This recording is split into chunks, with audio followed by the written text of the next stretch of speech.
What's up, A to Z Sports Live on a Wednesday. Gonna have a good show today talking about day one of Titans mandatory minicamp. I was out there with Travis May of A to Z Sports, our college football manager, taking in all of the Titans action. We'll talk about a couple topics today. Year one to year two for Will Levis was a big theme in the press conferences for both the quarterback and head coach Brian Callahan. And then also, Will Levis has a strong message for his haters and the national haters for the Titans across the NFL world. So we will discuss what Levis said about people that doubt him and the polarizing figure that he is as an NFL quarterback. So we'll dive into a lot of that. Then there's an interesting conversation about special teams Treylon Burks, because not just one way to use Treylon Burks on special teams, but two ways. We kind of touched on and heard some rumblings about one of the ways. But then watching practice yesterday, I was like, I haven't seen Treylon Burks do that drill ever. So we'll discuss what that could mean for Treylon Burks, special teams Burks right there. In our second topic, before we get to Wednesday sports trivia, Jack, we absolutely smoked our rapid trivia round last week. We'll see if we can do it again. And we had a score of like 90? 90. Insane score, because typically we're scoring like 18 on our trivia on Wednesday. So we'll do that to wrap up this Wednesday show. Jack, welcome in. Let's get this thing off and rolling. Happy hump day, everybody. I see the chat's already busy. We've got over 87 people in here, I guess 87 on the dot, and that number is still climbing. While you guys are jumping in, let's go ahead and like the show. Like the show. It helps us grow our audience. It helps us reach new people, and all of that is good for A to Z Sports. So if you like the show, if you like what we do, don't be afraid to drop a like on Facebook and YouTube. If you're watching on Facebook, remember that sharing is caring. Share the Facebook show to your Facebook groups. We see you guys all up in these Facebook groups talking every day about Will Levis, about how the national media isn't respecting the Titans, about why Titans fans should be excited about this season. So share that show into your groups. Let's bring everybody in here and take the temperature of the fan base. Next, if you're watching on YouTube, tap that bell icon near the top of your screen. Turn those notifications on, because you're not going to want to miss a thing. Mini camps now fully underway. A lot of Titans content came from yesterday. It's going to keep rolling throughout the week. So make sure you have your notifications on YouTube so you don't miss any Titans updates. It's a tough season for football talk, especially on national TV shows. You're not going to hear a lot of Titans talk. You're going to get it all. You're going to get your fix. You're going to scratch that itch with A to Z Sports on YouTube. Next, Twitch. If you're watching on Twitch, text that Twitch link around your Titans to your Titans text groups, text it to your Titans friends who are getting ready for work, text it to your Titans friends who have already texted you this morning about how miserable they are at work. Let's go ahead and give them an hour to get away. This is the escape. This is the warm-up for the day, and we're happy to be here with you guys as the chat's already on fire. Austin, with all that said, it's time to get the show on the road. Yep, let's do it officially. Welcome in the A to Z Sports, powered as always by the BetMGM app. I'm Austin Stanley. He is Jack Gentry of the Tighten Up Podcast, and we are Nashville's on-demand sports talk network, going live weekday mornings at 8 Central Time on Facebook, YouTube, and Twitch. Links to the show segment by segment on our Twitter X timeline. Also hit us up on Instagram, TikTok, and Threads for more great Titans content. Got to thank our sponsors, because they make it happen for us, and they help out all of you, like Wilson County Hyundai. WilsonCountyHyundai.com is where to go to make them a part of your new car buying process. Also hit them up in Lebanon. The Bone and Joint Institute, boneandjointtn.org, the region's destination for comprehensive orthopedic and sports medicine care. And Farm Bureau Health Plans. Get better with Farm Bureau Health Plans by going to our link. It is fbhp.com/ATOZ to get a quote to better your health coverage today. So, Jack, a lot to get to when it comes to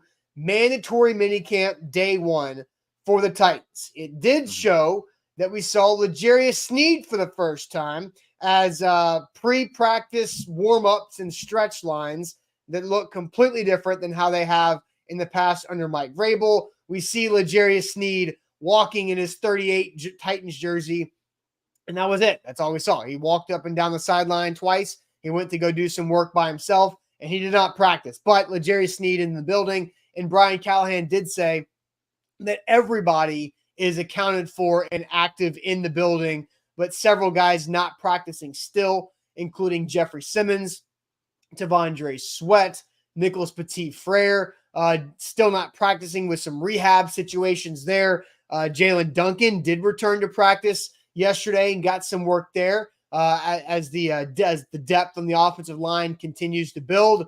And then you did see Harold Landry jump back into practice. And honestly, Harold Landry looks like he's got a lot of spring in his step going into year 2 after recovering from the ACL surgery. Speaking of year 2, that was a big topic of the press conferences yesterday when Will Levis and Brian Callahan were asked both about the big jump from year 1 to year 2. We'll start with the starting quarterback, Will Levis, when asked about his confidence overall that he's got at minicamp this year compared to what he was doing with mandatory minicamp a year ago and into the year 1 to year 2 jump from a quarterback. Yeah, for sure. Even though it is a new offense, obviously having the previous handful of weeks to be able to bank reps and have meeting time to get to know the offense would have made it a lot easier, having that time before camp last year. So just taking advantage of all that time, which I feel like I have, and thanks.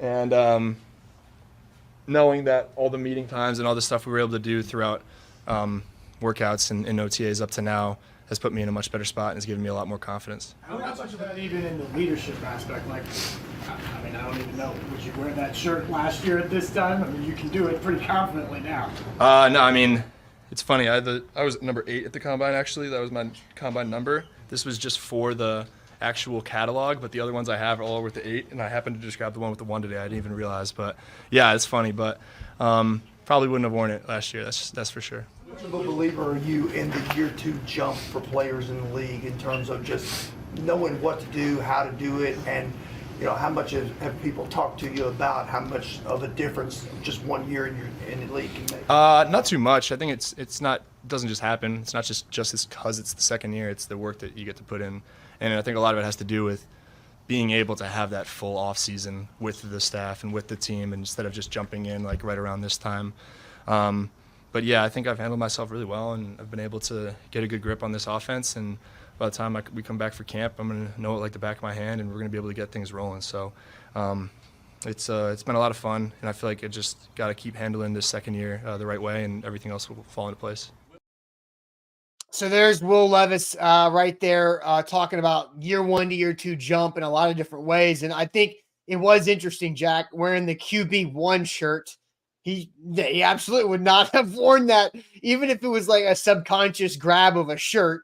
He would not even have QB1 shirt available in a potential rotation to bring to the facility. So what do you think about – actually, before I get your thoughts on this, I will play Brian Callahan's comment, who was asked the same question about year 1 to year 2 jump, especially for quarterbacks. Here's the head coach. The year 2 jump, especially for a quarterback, and is it altered any by the fact that you're putting in a new system? Yeah, I think there's a lot of improvement that happens when players go from their first to second year. And maybe it might not be necessarily a statistical jump either. They just become so much more comfortable playing the game. There's so much more around them that they're aware of. There's so much more. They're more comfortable in their system, the techniques that are asked, and then what it feels like to play. There's always a big jump, I think, from year 1 to year 2, just like there is sometimes in the season where, that first or second week to that third or fourth week looks a lot different sometimes. So I believe in it. I think there's something to that just because of the experience that they gain from year 1 to year 2. And the system probably, may limit it just a bit because you're not jumping from year 1 to year 2 with the same techniques and coaching. So there might be a little give and take there. But, I think there's a huge improvement usually from the first year to the second year. Jack, now I'll let you react to both the quarterback and the head coach talking about year 1 to year 2 jump and just overall comfort and what we could expect here from Levis. Yeah, it's exciting to hear him talk about it, and it's definitely something that's very real, right? That sophomore jump for quarterbacks. Year 1, it's tough to succeed as a rookie in this league. I mean, the examples of C.J. Stroud and some of these other guys who have come in and excelled rookie year are pretty few and far in between.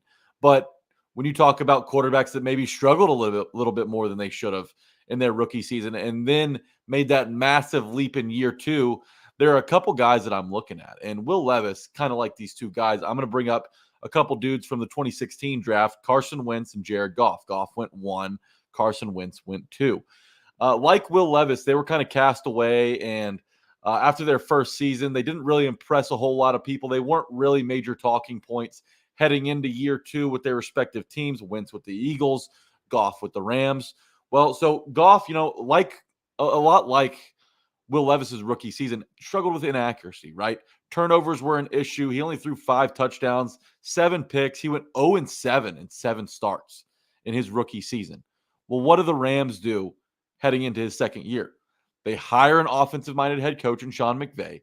They bring in 2 wide receivers, Tyler Boyd and Calvin Ridley. They brought in Robert Woods and Cooper Kupp.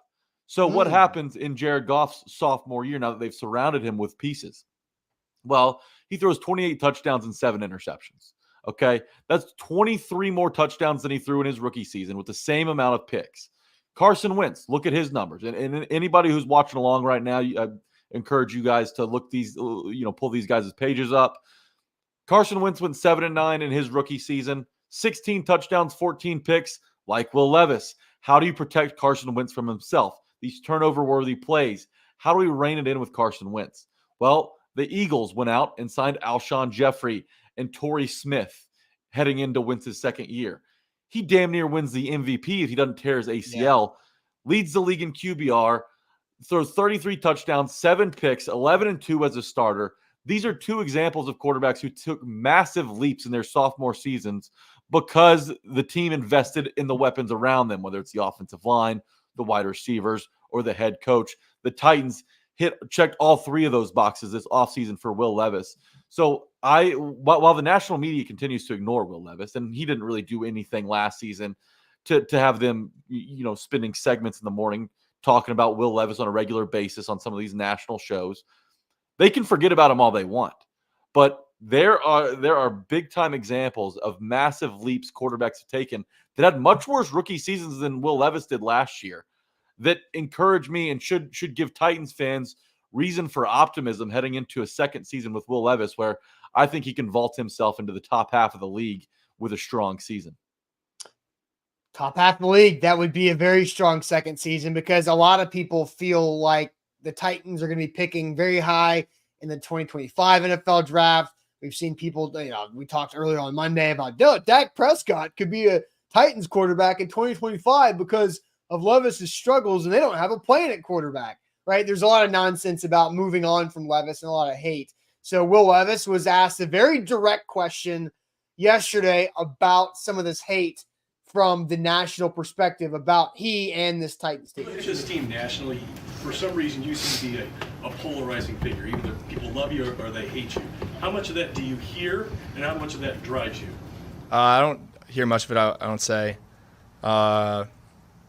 I used to be someone who kind of like take that stuff and use it to fuel me, but I feel like now I have my only source of motivation is internal, and I'm not going to let anyone else's opinions define kind of how I work. So they can say what they want, and we're going to go out there on Sundays and do our best to prove them wrong. What changed that for you? I think that it's just like I don't want to have to be aware of other people's opinions, and I think it's just going to bog me down. And if I'm able to just focus on myself in my circle in the locker room, then everything else will be fine. Say what they want to say. But we're going to go out there and prove them wrong. Okay. Now let's get the chat more involved this morning with this question. What do you think is the biggest reason why the national view of the Titans is so negative? We want the number one reason why you guys think the national view of the Titans is so damn negative. Will Levis saying, you know what? Forget the haters.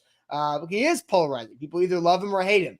There's no in between with Will Levis, rarely. But we'll get to all of your comments. But first, let me tell you guys about Farm Bureau Health Plans. All love with Farm Bureau Health Plans. They can help save you money on your health coverage, regardless of your individual situation or maybe your family situation. Maybe you're working on growing that family, and you and your spouse need to make sure you have the perfect safety net for you whenever there might be something around the corner that you can't predict. And that could be something medical or something else that pops up that you can't predict. And Farm Bureau Health Plans is right there to be on your sideline as a great teammate, just like they have been for over 77 years for the state of Tennessee and Tennesseans, every nook and cranny in the state. They've got over 200 locations. It's so easy to get involved with Farm Bureau Health Plans. Have them help you save money on your health coverage and get better coverage. That's the best of both worlds. They can do it. They've done it before. They've done it with Zach. They've done it with my parents super recently as well, as their situation has changed a decent amount.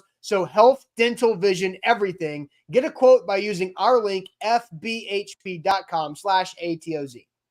BetMGM has a great promotion going on right now. New users, if you sign up and use our bonus code A to Z Sports, you'll get up to $1,500 back in bonus bets if your first bet misses. The finals start tomorrow on the NBA side.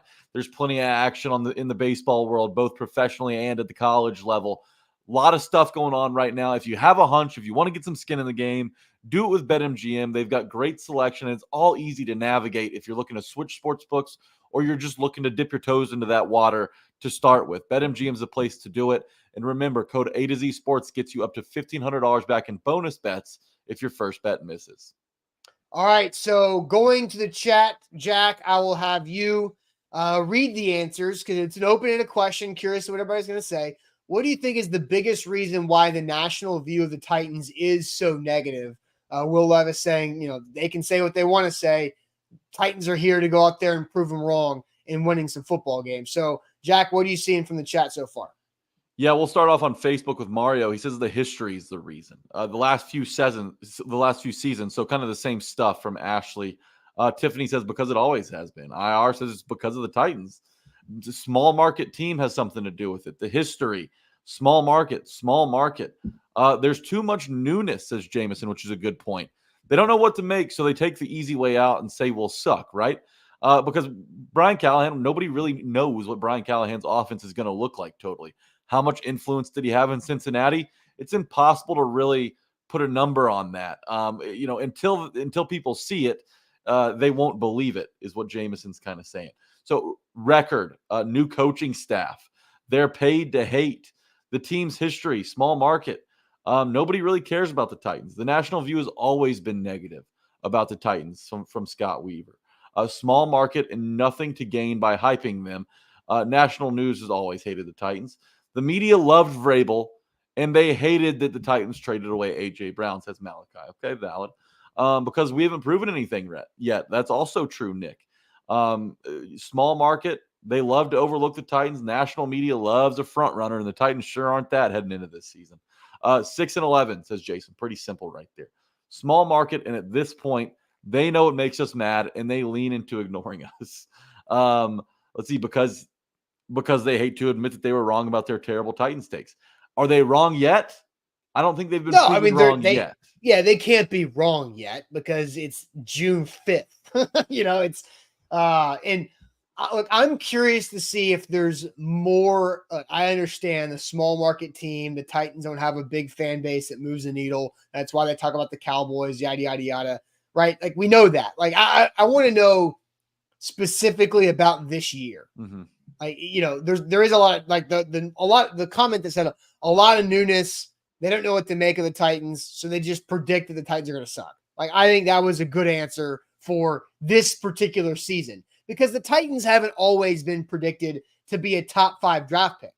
A lot of times they're just 8, 9, 9, 7, one of those. Like, that national media would be like, middle of the road, right? Like, they're not going to be bad, they're not going to be good, they're just going to exist. That's kind of been a Titans take from a national perspective for several years, even when expectations would have been higher. And they won the division for back-to-back years. They went to the AFC Championship prior to winning the division for back-to-back years. So I'm curious more about this particular season and why I'm seeing early top 25 or 2025 mock drafts, and the Titans are taking Carson Beck out of Georgia at quarterback, or Shedeur Sanders at 6th overall out of Colorado at quarterback, or going after one of the LSU tackles and then James Pierce as an edge rusher out of Tennessee. Like, these are all things that I've seen the Titans mocked in the top 6 picks of the 2025 NFL draft. Why is it this year they're projected to suck so bad? That's what I'm curious to find out what the reason is. To me, it's pretty simple. If you're not scoring, you're boring. And the Titans, the last 2 seasons, have not been scoring. They finished 27th in the NFL last season in points per game. In 2022, they were even worse at 28th in the league. And there's really nothing on tape with Will Levis outside of that Atlanta game that should inspire the national media to start talking about the Titans like they're gonna, turn it, or at least rewrite the script, like flip the script, change the narrative. Like until the Titans go out there and do it on the field, it's going to be hard for people to respect the Titans. And even when they've been winning, like it's not just that the Titans have been losing; it's that they haven't been scoring even when they win. Like even in their best seasons, aside from that 2021 year where they lit the league on fire, the Titans 2020. The Titans played a boring brand of football, right? They try to win the line of scrimmage, run the football, play good defense. Nobody's tuning in. Nobody's going out of their way to find the Titans on TV when they're winning games 17-10 and 17-13. So it's just the brand of football that the national media and the football world has been accustomed to seeing the Titans play, whether it's on the national stage during primetime games, whether it's on just a random Sunday where it's kind of a rock fight, in the division. And that's another thing. The AFC South hasn't really been a division fans across the league have tuned into, and that's not exactly the Titans' fault. Like even when they won that division back-to-back years, there wasn't a whole lot of respect around the league going towards the AFC South. And that has to do with the Jags sucking, the Colts sucking, the Texans sucking. This time around, I think the division is going to be paid a little bit more attention to because there isn't really a bad team in this division. Like all four teams are capable of finishing over 500. They won't all do it, but they're all capable of doing it. So I think that this year, because the division's a little bit more respectable, because the Titans are going to start winning games by scoring points, now is the time that the Titans will change the narrative. But until they do it, until they go out there and actually light a scoreboard up and score 30 points, something they haven't done in 30 games. Over 30 games. Jack. Over 30 games. It's been over 2 full regular seasons. So until they do that. 35 regular season games in 1 playoff game. So 36 games, not counting preseason, where they have yet to score 30 points. So until they do that, no one's going to give them any love. And that's just how the world works. All right, so you're not scoring your boring answer because we're asking the question here, and we'll continue to read into your comments. What do you think is the biggest reason why the national view of the Titans is so negative? Look, I think, Jack, like you're not wrong. I think that's a part of the reason. I think the style of football the Titans have played the last 6 years is a part of the reason. But I think this particular season, I think the biggest reason why the Titans are projected to pick top 5, top 6 really high in next year's draft is because of Will Levis. I think because the Tennessee Titans have committed so strongly internally to quarterback Will Levis, the national people, the national view, whether it's media, whether it's other fan bases, they see Will Levis as the guy who dropped all the way down to the second round and was just shown on the draft night and was not a top pick, was not a first-round pick, who ate banana peels, who put mayo in his coffee, who was at a bad football school in Kentucky that was never more than just mediocre at best and maybe won an important game, but most of the time didn't because he had to transfer from Penn State because he couldn't beat out Sean Clifford. I think the commitment to Will Levis is why national people think the Titans are going to suck because they don't tend to look at the details and the nuances of what Will Levis had to work against last year. I believe in Will Levis. Like I am an optimistic person when it comes to him and what he can become as an NFL quarterback. I mentioned this a couple shows ago this week that this is the first time that Will Levis has had a quarterback guy being his coach in the NFL, right? He didn't have a quarterback guy that was helping him on a daily basis last year as a rookie. He's had to switch coordinators and systems for 6 consecutive years from Penn State to Kentucky to now. And I think Will Levis is going to prove a lot of people wrong. He's got a lot of talent and ability. You know, Brian Callahan's talked about this. And when Brian Callahan says something along the lines of, he's got real talent, legit ability, and a chance to be a really good player in this league, and that guy's watched Peyton Manning, Matthew Stafford, Derek Carr, and Joe Burrow very close up, I think that tells me that he thinks that Will Levis can become something. It's his job and Will Levis's job to get him there. But I think Will Levis is at the forefront of the national hate for the Titans in 2024. I'll ask you this. If Will Levis was drafted in the top 10 rather than 33rd overall, do you think the Titans get more love this offseason with an offensive-minded head coach, with weapons coming in? I think it has to do a little bit with his second-round draft label. Agree. and that he Agreed. wasn't hyped up really coming into his draft class. Yes. Let's just hypothetically say the Titans took Will Levis at 11th overall where they took Skoronski.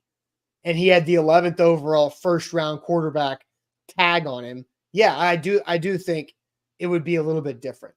But because he fell and he had that national embarrassment of dropping from the green room, just getting passed on, 25 times on the way to his second-round draft pick, yeah, I do think that matters.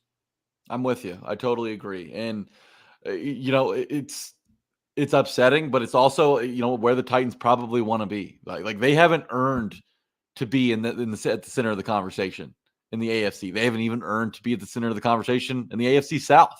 So they're kind of a sleeping, not a sleeping giant, but they're flying under the radar. For sure. And I think that's exactly where they want to be right now. Yeah, Devin brings this up. How does Anthony Richardson rank higher? Make that make sense, right? Anthony Richardson, 4th overall pick. He started like 4 games for the Colts last year and got hurt, had to have shoulder surgery with a contact hit from Harold Landry in that game. And Anthony Richardson is going to take a huge jump. I heard somebody say that his pocket presence and awareness is why they like Richardson more than Levis. And like, okay, but Will Levis has twice as much experience in the NFL as Anthony Richardson does. And yes, Anthony Richardson tests off the page at the combine, but they were basically very similar when it comes to their production in college and what they were able to do at Florida and Kentucky, respectively. So there's a difference of 29 draft slots from 4th overall to 33rd overall of why Anthony Richardson is so hyped up and Will Levis is so on.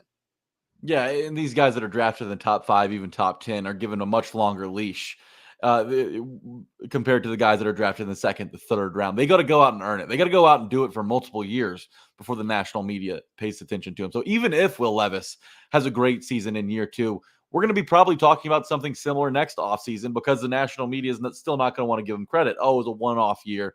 Oh, it was Brian Callahan, DeAndre Hopkins, Calvin Ridley. Will Levis is never going to get the benefit of the doubt from the national media. Anthony Richardson, he can get hurt again this year, and they're going to hype him up heading into next season. And it's just how it goes. He's got that top 5 label. That's all they care about. The tie always goes to the first rounder. That's not going to change.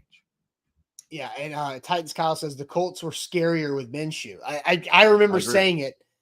I remember you and Sam were doing the game day show together last year, and I streamed live on TikTok for almost the entire first half on our A to Z Sports National TikTok account.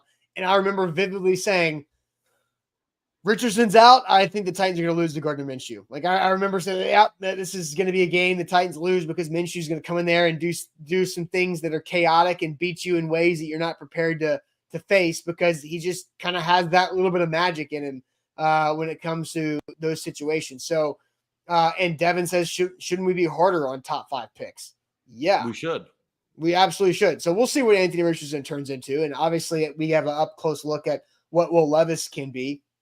And so we'll see how that goes. I do want to play the video from Levis one more time here before we move on to our Treylon Burks conversation. But I did want to God, what is going on here? I cannot get to the comments right now. My computer is spazzing out on me. And now I can't even get to the damn video. So let's play the video one more time. Make sure you hit that like button while you're watching here on Facebook and YouTube. Please hit the like button for us. That goes a long way for us. But here's Will Levis again on the national perspective of him and this Titans team. Look at this team nationally. For some reason, you seem to be a polarizing figure. Either people love you or they hate you. How much of that do you hear, and how much of that drives you? I don't hear much of it. I don't say. I used to be someone who kind of like take that stuff and use it to fuel me, but I feel like now I have my only source of motivation is internal, and I'm not going to let anyone else's opinions define kind of how I work. So they can say what they want, and we're going to go out there on Sundays and do our best to prove them wrong. What changed that for you? I think that it's just like I don't want to have to be aware of other people's opinions, and I think it's just going to bog me down. And if I'm able to just focus on myself in my circle in the locker room, then everything else will be fine. So, Jack, I'm going to ask you this.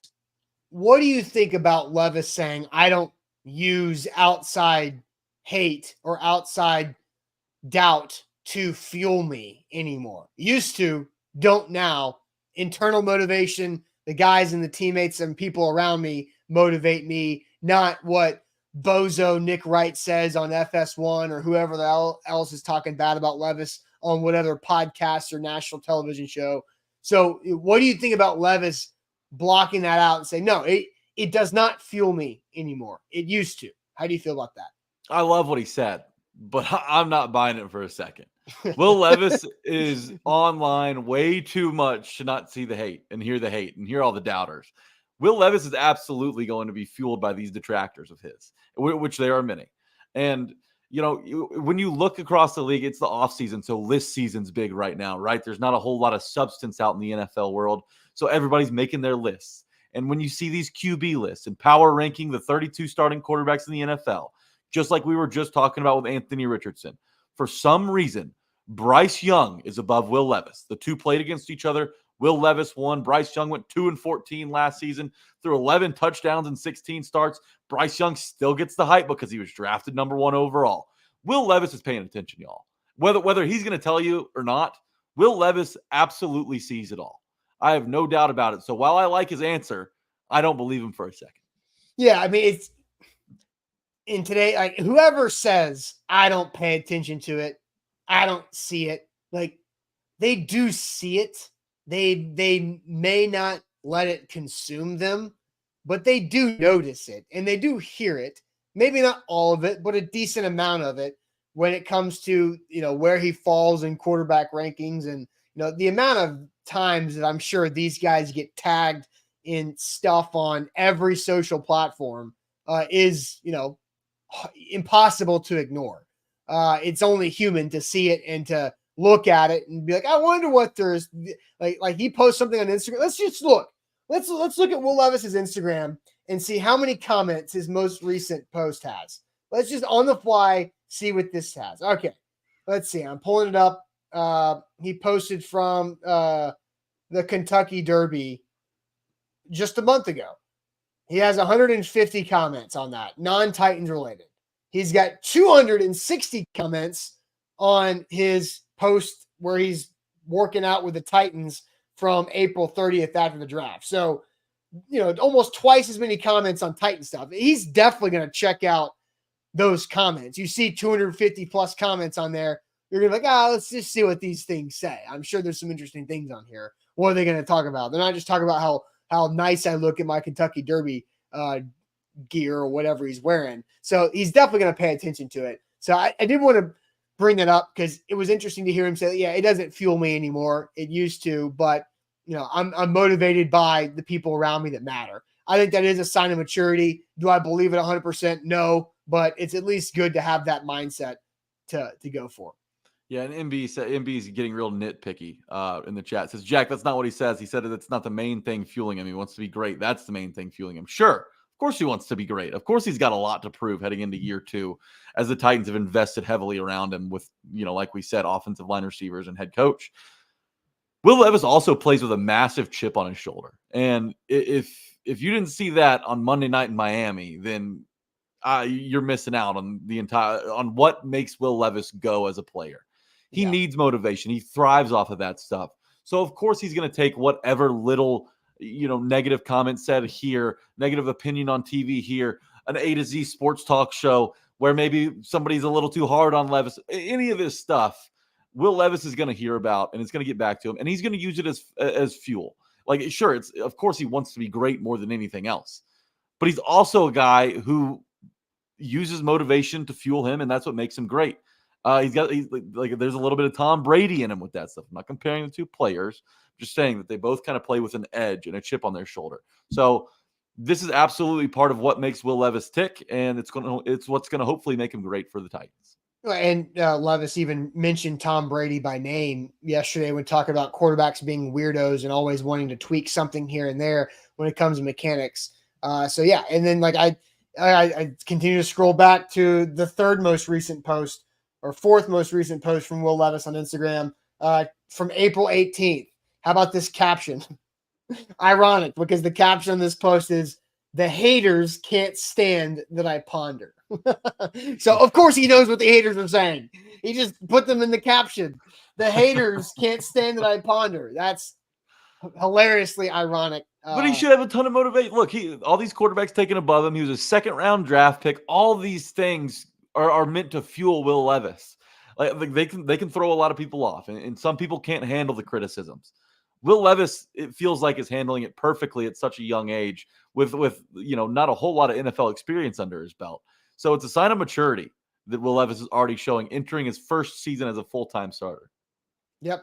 All right, A-to-Z Sports here live on this Wednesday. Let's play this comment from Brian Callahan when asked about a new potential role for wide receiver Treylon Burks and what I saw yesterday at mandatory minicamp, a new role. Maybe Treylon Burks, special teams gunner, that was taking reps out there yesterday. Here's the head coach. I've heard rave reviews about Treylon from you and guys in the receiver room, guys in the corner room, but we also see him working today as a gunner.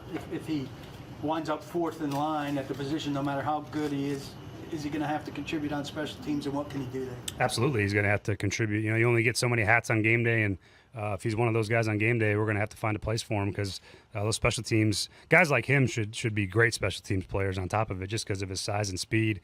And so the gunner thing is something I think he's very capable of doing. There might be some more roles for him in the other phases as well. But yeah, anytime you're not the full-time starter, you're going to have to contribute somewhere on game day. And I think Trey's attitude and approach to special teams has been fantastic. And so I'm excited to see what he could do for him. I think he's an asset on special teams. Another guy that is getting a long look there. Yeah, you have to. Just same reason. If you're not one of the top two or three guys, you're going to have to contribute on teams. And he's a guy in that mold that if you're trying to get a hat on game day and be one of the 46 active, you got to play a role on special teams, especially as a skill player. Spot. You mentioned Treylon could do other things. That potential spot. Look at him as a returner. Sure. Yeah, there's absolutely. He's big and strong and fast, and there's a chance that if we can get more reps of it and see him do it, there's certainly an opportunity there for him. There's Brian Callahan. Yes, Treylon Burks took reps as a punt gunner there yesterday during practice, and it was definitely something early in that special teams spot where they do the special teams period right after they do warm-ups, and Burks taking some gunner reps with NWI and several others there was something to watch. And so then you hear, if you're the fourth receiver, you got to play gunner and you got to do other things. And then you hear the comment about, Treylon Burks could be an option to be a kick returner with the new rules. So, Jack, let's ask everybody this question here. Would you rather see Treylon Burks contribute as a return man or as a gunner on Titans special teams? A return man or gunner on Titans special teams? What do you think, or what would you rather Treylon Burks contribute as there outside of the wide receiver position? So we'll get to those comments, but first, the Bone and Joint Institute is where you should turn for all of your injury needs. boneandjointtn.org. They are the region for comprehensive orthopedic and sports medicine care. Whenever an injury happens in life, you have to know who you can go to and who you can trust. Like me, I've got tendonitis in my knee. My patella tendon has that tendonitis. So I've been going to some physical therapy the last couple of weeks, going later on today after Titans practice, and going to continue to help chill out that tendonitis and let me get back to my regular exercise routine because I've been missing it. Haven't been able to do full lower body extensions or squats or anything explosive. It's affected my jogging, my running, a bunch of different things. So I'm trying to get that back because honestly, sometimes out there at Titans practice, when you're standing up and running around at practice and getting up and down, taking knees and taking videos, that knee starts to flare up a little bit. So Bone and Joint Institute is helping me get back to where I need to be to live my life the way I want to do it. With physical therapy, they've been able to diagnose and make it so easy for me across the entire way. So check them out online in Franklin and across Williamson County and growing, boneandjointtn.org. BetMGM.com, the king of sportsbooks. If you're looking to make a change, if you're looking to sign up, do it with BetMGM. And when you sign up, use our bonus code A2Z Sports to cash in on the offer of up to $1,500 back in bonus bets. If your first bet misses, you're going to start off in the green with BetMGM as long as you don't lose two in a row. And I know you won't. Download BetMGM. It's an easy app to navigate. The parlay selection features the boosted odds specials. It's all great over at BetMGM. So if you're looking to get some skin in the game, do it with BetMGM.com and do it with our bonus code ATOZ Sports. All right. Also, let's go ahead and get to this question here, Jack. I've got, would you rather see Treylon Burks contribute as a return man or as a gunner on Titans special teams? He worked as a gunner yesterday. I believe that was the first time that I have noticed Treylon Burks getting work at gunner for some punt work during the special teams period. So, Jack, to the chat you go. I'll put up a YouTube poll while we're at it on a gunner versus return man for Treylon Burks as a special teams contributor. Return man from Tighten Up on YouTube. Return man from Major Keys. We've got a gunner, return man. It looks like return's got an early lead out here, and here comes a big run. Lee is on return. Titans Kyle, Scott, chill mode, all return. But here comes gunner from Billy and Pistol Ramsey. Returner from Steven Rodriguez. Bork says, hell, throw him out there and make him do both. Come on, silly question. Neither from IR Hoshi. Okay. His body can't handle either. Neither. Gunner, return, gunman, return, both. Depends on his tackling ability. We've got returner, gunner, returner. If he had to choose, John's going to put percentages on it. Kick returner 51, gunner 49. All right, pretty close there from John. Runs like a deer. Throw him back there deep as a return man. We got return man, gunner, return. So a lot more returns than a gunner. Austin, we're talking about a guy who's missed significant time in the first 2 years of his career. I don't want to send this guy flying down to make tackles on punt team. This is, at the end of the day, this is a first-round talent, and he hasn't played up to his draft label. I get it. But he's still got athleticism. He's still got experience from college, returning kicks and returning punts. Treylon Burks is a freshman at Arkansas, returned 10 kickoffs for an average of 22.6 yards per return. He also fielded 12 punts for an average of 10.8 yards per return. At the end of the day, Titans fans know that if Treylon Burks has the ball in his hands, he's tough to tackle. So send him back there as a return man. You've got guys contributing as gunners already in NWI, who's a great gunner. Colton Dow, who really came on last season as a gunner. And then you've got dudes like Mason Kinsey and Kyle Phillips, who all create a little value. Well, at least they try to create a little value as return man or as return men for the Titans.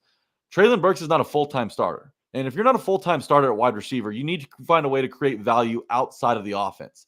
That's what Brian Callahan's trying to get out of Treylon Burks. You want to maximize his potential, throw him on the field more often. Whether that's as a return man or a gunner, Austin, I prefer to see Treylon Burks back there. If they're going to use him on special teams at all, I'd rather see him back there deep as a return man with the new kickoff rules in place. I think he could be a dangerous guy back there. He can unlock his speed, that burst. He's also hard to tackle, can make people miss, can slip through tackles. I just believe he fits more as a return man when you consider his injury history. I don't want him running down there and knocking himself out trying to make a tackle on a punt return. That's not where Treylon Burks should be used. So it's return man over gunner for me. Okay, so because I see some people asking, like, what's safer, being a gunner or being a return man? Because I think kickoff return man is where I see this thing going. You think it's safer? Yeah, because if you're a punt returner back there, I mean, you may not see a guy streaming downfield, and you may throw up that fair catch hand late, get busted in the chops, and there you go, missing more time. And when you miss time, you miss out on momentum, you miss out on chemistry, and your confidence takes a hit. All three of those things of kind of what's been happening with Treylon Burks through his first 2 years. I don't want him to take unnecessary hits on punt return, but if he gets a full head of steam on kick return, and remember, these guys aren't lining up way back on the other side of the field anymore. They're lining up at the 35, right? 35, is that the right yard line? 30 or 35, somewhere around there.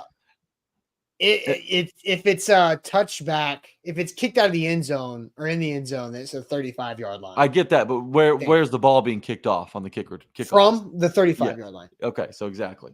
So there's, he's going to have a full head of steam. He's going to be able to deliver the blow rather than get blown up on, when fielding a punt. So I like him back there as a kickoff returner specifically. Yeah, I think the reason why kickoff returner is not as risky is because they changed the new rule. It's more like a running back than it usually a kick returner now.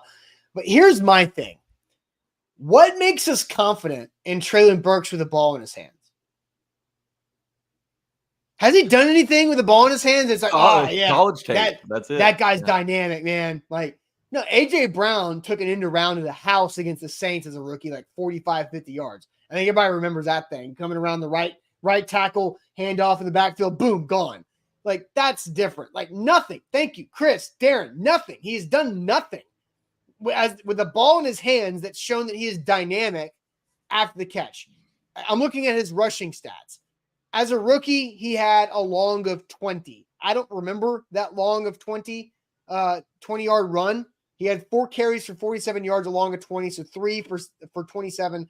So that's not bad. Like, he didn't have a terrible yards per carry, but on 4 carries, I don't remember the 20. Last year, he had 5 carries for 18 yards. That's just averaging 3.6 yards per carry, and his long was 9. I don't think I remember seeing Treylon Burks do anything quick, twitchy, explosive. I don't know where this dynamic ball in the hands guy is. I don't see it. But who's he going against? This is a battle, and your options aren't great outside of Burks. I mean, like Kyle Phillips, Mason Kinsey have been underwhelming back there. They've also fumbled a lot. Jaquan Jackson's a 6th-round pick. There's no guarantee that he even has a role with the Titans heading into this season. Now, he was a return man in college, but if he muffs one or if he gets hurt in a game, who are you going to have back there behind him as a depth piece? Do you want to waste a roster spot on game day on Mason Kinsey or Kyle Phillips? No, I think like Tajay Spears and Tony Pollard have both been successful doing this. And in the questioning and comments yesterday from Callahan about the kick returner, yeah, I think he says he's more comfortable putting a starter back there hypothetically because a lot of people are viewing this kick return as the first offensive play rather than just the throwaway special teams play, a first offensive play for the series to get field position, to gain an extra set of downs or whatever it might be.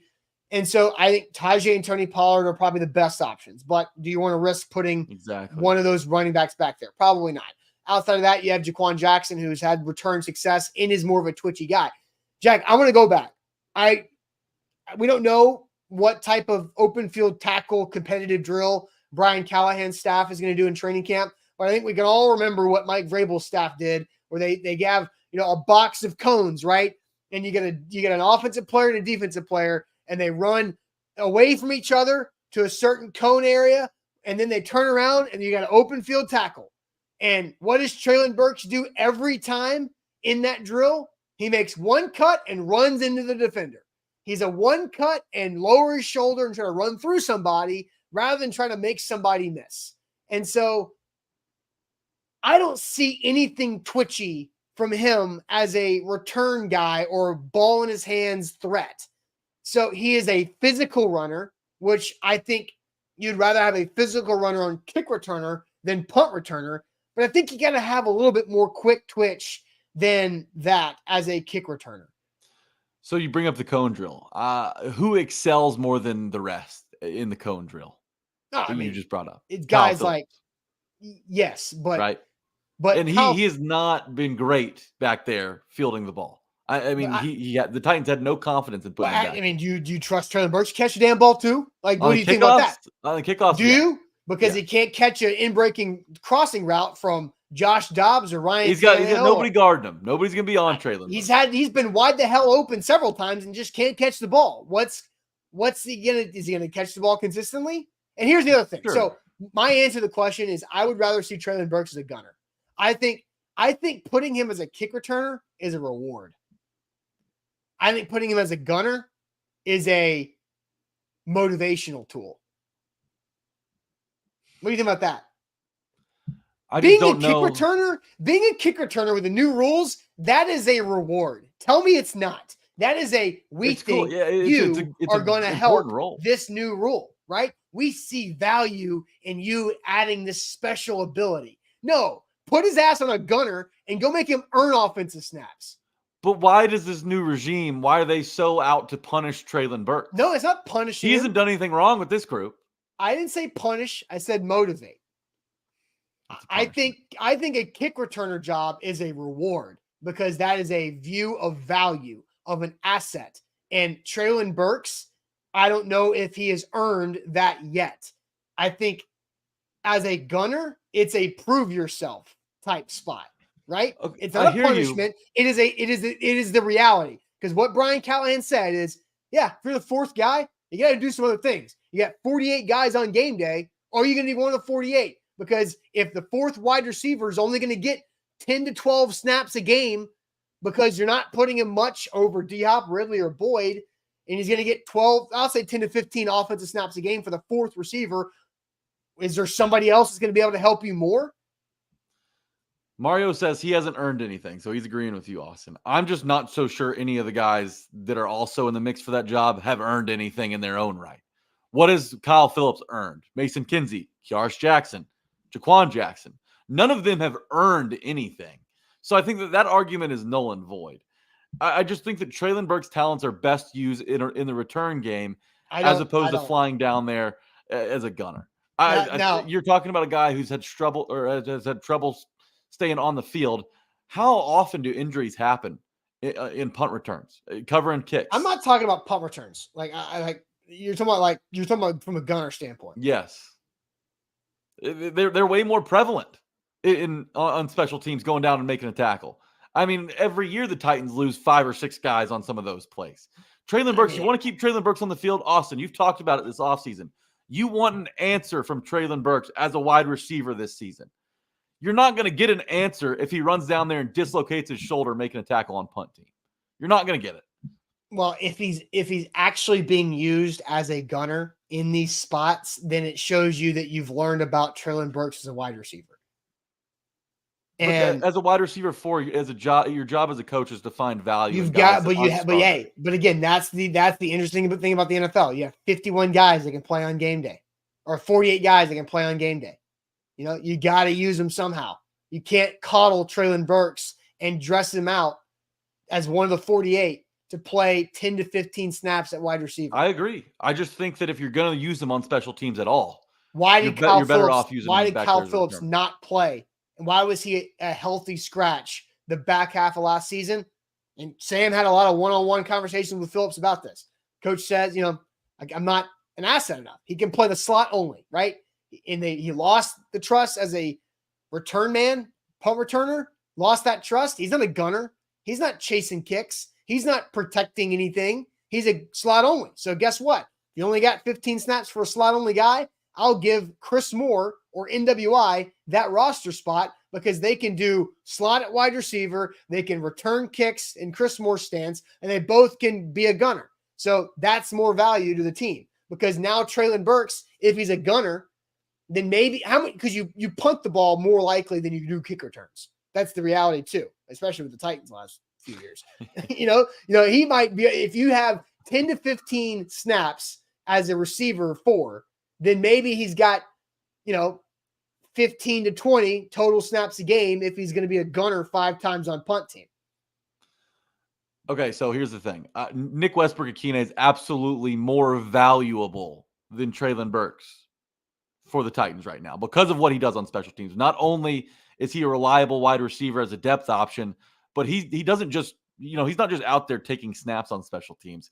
He's out there making plays, forcing fumbles, catching fake punts, right, to convert first downs. Nick Westbrook-Akine has been a Swiss Army knife for the Titans. He's learned all 3 positions. That's something they're teaching Treylon Burks in Brian Callahan's system.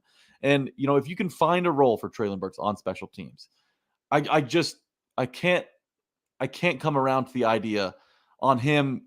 I think it'd be easier to win a job as a punt returner for Treylon Burks than it would be as a gunner. Like, I don't think he's going to be a better gunner than NWI. I don't even think he could be a better gunner than Colton Dowell. I think the easiest spot to plug and play Treylon Burks is on, as a return man. Okay, here's the other thing. I get it. Yeah, here's the other thing. We have seen players return punts with the Titans. We have not seen yet any kick return drills. Now, we have missed a lot of the voluntary OTA days. The media has only seen 2 of those. So there's been other practices, I believe 4 total other practices the Titans have done without the media there. And maybe they've done a kick return drill in those days. But I have not seen any kick return drills from the Titans the 3 days that we've been out there, and I've got today and tomorrow before the mandatory minicamp ends. I have seen no Treylon Burks returning punts. The guys returning punts yesterday, I believe there were 5 of them, Eric Garror was the only defensive player. Then you had Kyle Phillips, Mason Kinsey, Jaquan Jackson, and who am I missing? Jackson? Kiaris Jackson. So it was those 5. So both Jacksons, Kinsey, Phillips, and Eric Garror were the 5 players fielding punts yesterday. Treylon Burks was working as a gunner during that session. If you're going to use him on a punt team at all, it should be gunner over punt return man, just because of the risk of injury. I think there's a big risk. I think there's a bigger risk, for both of those spots than there is as a return man on kickoffs. But like Kiaris Jackson did a fine job before he went down for the Titans in the return game last year. I'm just wondering, if something happens to that guy. I don't think Treylon Burks will start the season as the starting return man. But if God forbid something happens to your starting return man, you don't want to throw Tajay Spears or Tony Pollard back there, because neither one of those guys, I think Titans fans would agree, are capable of being 3 down backs for 17 games. You don't want to throw those guys, in there and risk injury. They're too important to the offense. Treylon Burks, a little less important. Well, much less important. I think that if he is a backup kick returner, then you have found a role for Treylon Burks where you can kind of excuse him from, not being able to contribute as a gunner, not throwing him out there and risk injury, in the punt game. I think that that's the right role for Treylon Burks as a backup kickoff return man. If you can get that out of him, you feel comfortable that you've, squeezed anything out of that orange. Lou Man says Julius Chestnut. Will he make the team? Yep, I think so. I think, not to spoil another topic for the future, but I think Julius Chestnut could make the team as the kick returner. That guy, running back, the third running back, he's got some explosive and juice. We've seen Julius Chestnut in the preseason make some plays in a lot of different ways, and I like that could be an option as your kick returner if you don't feel comfortable putting Tajay Spears or Tony Pollard back there. By the way, last year, Tajay Spears returned 13 kicks. He was the main and most volume kick returner for the Titans.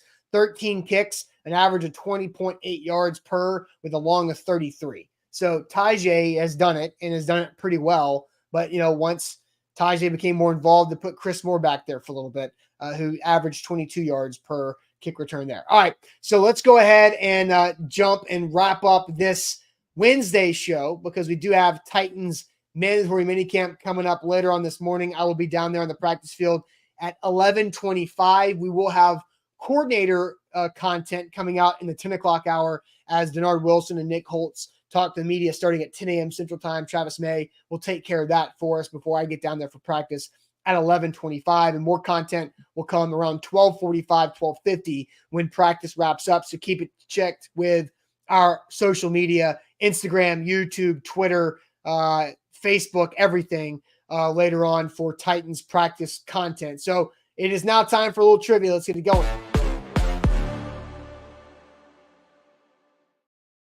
Shout out Wilson County Hyundai. Make them a part of your new car buying process. Go see our friend Painbone and his team in Lebanon, or check them out online at wilsoncountyhyundai.com. Jack, are you ready for our trivia? Let's do it. Here we go. Okay, let's see if we can get the graphics rolling. That was pretty smooth. Okay, rapid round. And Orlando, thank you, Orlando, because I had already forgotten. Orlando's right here to save us with 4:42 is our time to beat. That's fast. And last week we got all 9 questions correct on the first guess with a time of 4:42. Can we beat it? All right, hold on a second. Had to get a sip of water because we're going fast. Hold on to your britches. Here are the rules. Buckle up. We've got no Googling. Rapid round will help us with that. We will go NFL first, and then I've got the second topic in the chat. I did not see Jeff come in here with this, but I've got Matt with NHL. And I just saw B French says I'm fixing to cheat. You better not, or I'll kick your ass. All right, so I've got NH. So we're gonna go NFL, NHL, music, and cereal. All right. So NFL, NHL, music, and cereal. Thanks to Matt, Eric, and Orlando. So NFL first, then NHL, music, cereal. Jack, let's roll. Matt Khalil, Cordero Patterson, and Laquan Treadwell were all drafted in the first round by this NFC team in the 2010s. Vikings. Yep. All right, Successful NHL. Quan. Okay, NHL, here we go. This Canadian franchise's only Stanley Cup appearance was in the last 3 decades was in 2007 when they lost to the Ducks in 5 games. Oh. Gosh.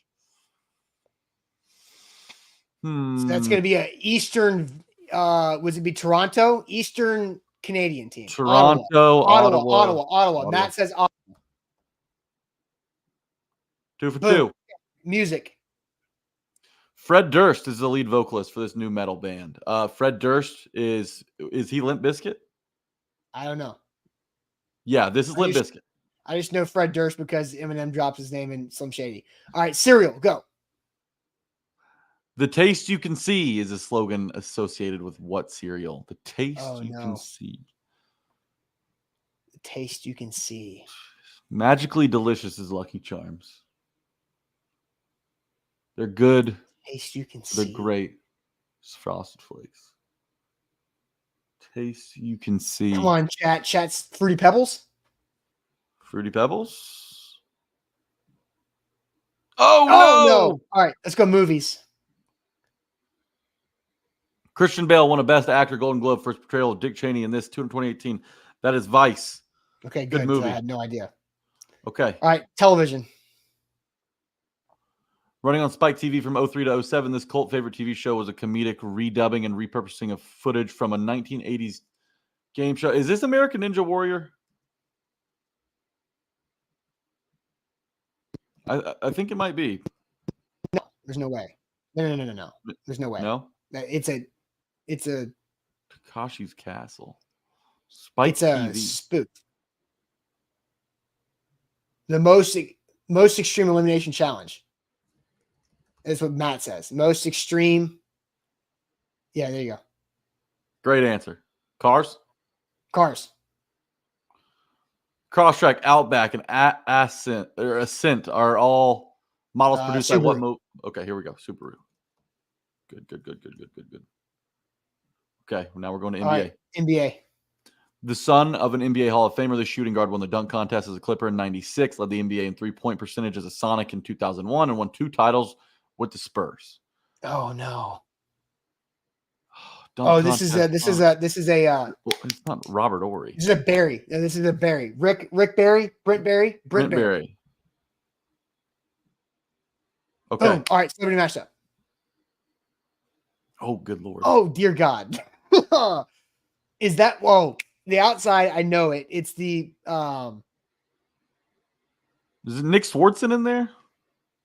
No, it's the guy from King of Queens who plays like the goofy Kevin James? No, he's a side Oswalt. Peyton Oswalt is the outside. Peyton Oswalt. Or Pat Oswalt. Patton Oswalt. Who else we got? Who's the inside? Gosh.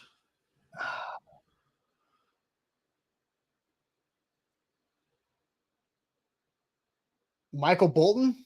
Matt says Michael Bolton. He's been all over this thing.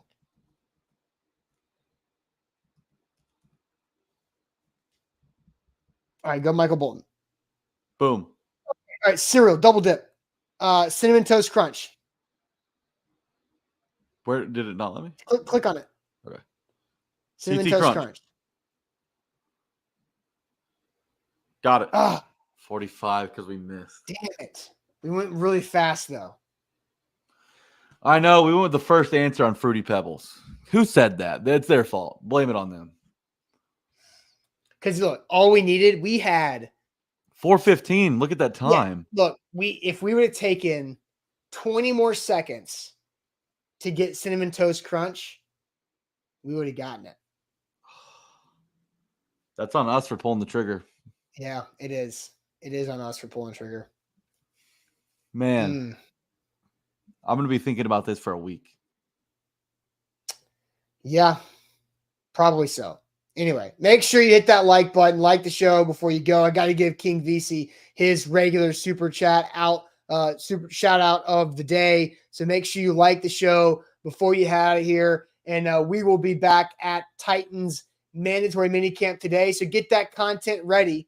And we will see you there and react to more of it tomorrow morning on a Thursday. So stay tuned to all of our great content and Buck Rising Live tonight at 7 p.m. Central. Appreciate it as always, and we'll talk to you guys later. Tighten up pod out now.